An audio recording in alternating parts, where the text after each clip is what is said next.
হয় নিশ্চয়কৈ ক'ব লাগিব বান আহিলে গৰাখহনীয়েও তীব্ৰ ৰূপ ধাৰণ কৰিছে ৰাজ্যৰ প্ৰান্তে প্ৰান্তে তাৰ সমান্তৰালভাৱে ৰাজ্যৰ গ্ৰাম্যাঞ্চলৰ যিসমূহ পথ সেই পথসমূহৰ এক অন্য প্ৰতিচ্ছবি এতিয়া উদ্ভাসিত হৈ দেখিবলৈ পোৱা গৈছে ৰাইজে জমৰ যাতনা অনুভৱ কৰিবলগীয়া হৈছে যাতায়াত কৰোঁতে কাৰণ বান অহাৰ পিছত এটা জৰাজীৰ্ণ পৰিৱেশ তাৰ পিছত গ্ৰাম্যাঞ্চলৰ যিসমূহ কেঁচা পথসমূহত বোকা একাঠু বোকা পৰ্যন্ত হোৱাৰ পাছত কেনেধৰণে ৰাইজে যাতায়াত কৰিছে তাৰ এখন বাস্তৱ জ্বলন্ত প্ৰতিচ্ছবি দেখুৱাবলৈ উপস্থিত হৈছোঁ এই বৰফলং অঞ্চলত আৰু দেখুৱাব বিচাৰিছোঁ ভিডিঅ' জানিছে দেখুৱাব বৰফলং অঞ্চলৰ এটা সামগ্ৰিক পৰিৱেশ দেখুৱাইছোঁ এই মুহূৰ্তত মোৰ সন্মুখত আছে এটা পথ 15 নং ৰাষ্ট্ৰীয় ঘাইপথ বালিটিকা মিলনপুৰৰ পৰা বৰফলং সংযোগী এইটো এটা গড় কাপ্তানি পথ এই গড় কাপ্তানি পথটো এই মুহূৰ্তত দেখুৱাই আছোঁ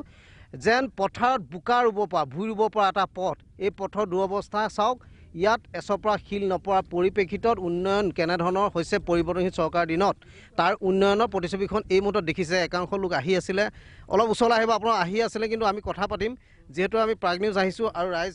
ইফালৰ পৰা আহিছে আমি জানিব বিচাৰিম আমি প্ৰাগ নিউজে ধাৰাবাহিকভাৱে ৰাইজৰ বিভিন্ন সমস্যাবোৰ দেখুৱাই আহিছোঁ আপোনালোকে এই পথটো দুৰৱস্থা ইতিমধ্যে দেখুৱাইছোঁ স্থানীয় বিধায়ক হওক বা পঞ্চায়তৰ লোকক হওক আপোনালোকে এই ৰাস্তাটো পকীকৰণৰ বাবে কিবা আহ্বান জনাইছে এতিয়াতো প্ৰশাসনক এতিয়া আমি একটাই কথা ক'ব লাগিব প্ৰতিটো চৰকাৰে বনাম বুলি আজি ইমান লোকে গাতুলিটি কৰি আছে আৰু এইখন ৰাস্তাত যি জৰাজীৰ্ণ মানুহে গতি আছে এতিয়া মই নিজৰে বেমাৰ এতিয়া কিডনিকৰ প্ৰব্লেম আছে গতিকে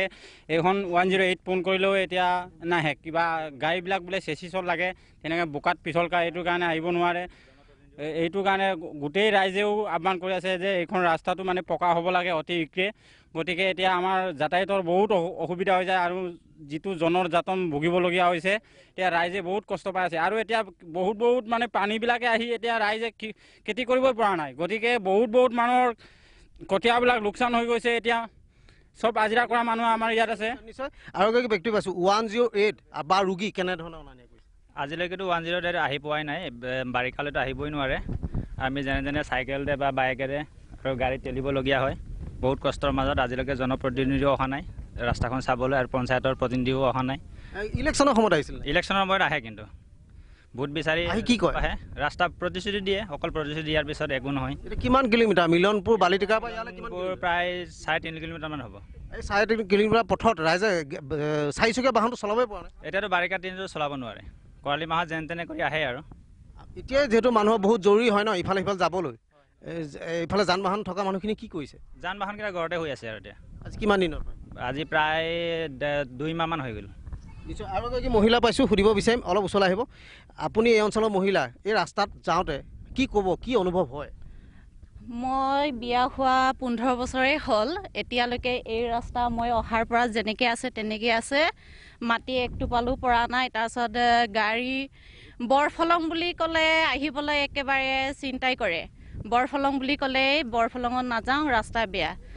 ভোটৰ সময়ত প্ৰতিনিধি প্ৰায়ে আহিয়ে থাকে তাৰপিছত কয় ৰাস্তা দিম পকা কৰি দিম বুলি তেনেকৈ কৈয়ে থাকে কিন্তু এনেকৈ থাকিয়ে যায় আৰু ৰোগীৰ সময়ত কেনেকৈ নিয়ে সময়ত ইয়াৰ পৰা আমি যেন তেনে উপায় কৰি ঠেলি পেলাই চাইকেলত হ'লেও কিবা হ'লেও বুকুচা বান্ধি তেনেকৈ লৈ যায় তাৰপাছত এনেকৈ আছে ৰাস্তা আৰু আপুনি ইয়ালৈ বিয়া হোৱা 15 বছৰ হ'ল এনেকুৱা ৰাস্তা বেয়া বুলি জনা হ'লে আহিলেহেঁতেন উপায় নাই আৰু য'ত ভগৱানে হেৰি কৰিছে তাত পৰিবই লাগিব আৰু ৰাস্তা যিবিলাক ল'ৰা ছোৱালী চাব আহে ইয়ালৈ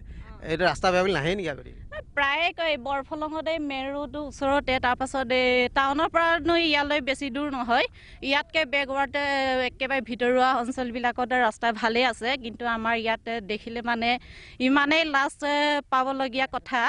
কিন্তু ৰাস্তা একেটাই আছে কি কংগ্ৰেছ কি বিজেপি তেনেকৈ আছে আৰু 15 বছৰ কংগ্ৰেছ কালৈ গুচিয়ে গ'ল তাৰপিছত AGP এনেকৈ গ'ল এনেকৈ আছে আৰু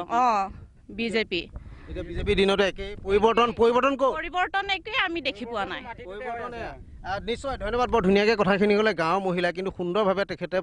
কথাখিনি ব্যক্ত কৰিছে সঁচাকৈ তেখেতক ধন্যবাদ জনাব লাগিব কাৰণ তেখেতসকলৰ মুখৰ পৰা গম পালোঁ 108 নাহে ৰোগী নিব নোৱাৰে আনকি ছোৱালী ইয়াৰ পৰা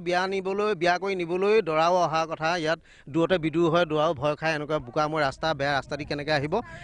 যথেষ্ট গুৰুত্বপূৰ্ণ বিষয় যে পৰিৱৰ্তনৰ নামত কিন্তু পৰিৱৰ্তন এই গহপুৰ নগৰৰ পৰা ইয়ালৈ বেছি দূৰ নহয় কিন্তু পৰিৱৰ্তন হোৱা নাই জনপ্ৰতিনিধিসকল আহে ভোট বিচাৰে 5 বছৰ কটায় কিন্তু ৰাস্তা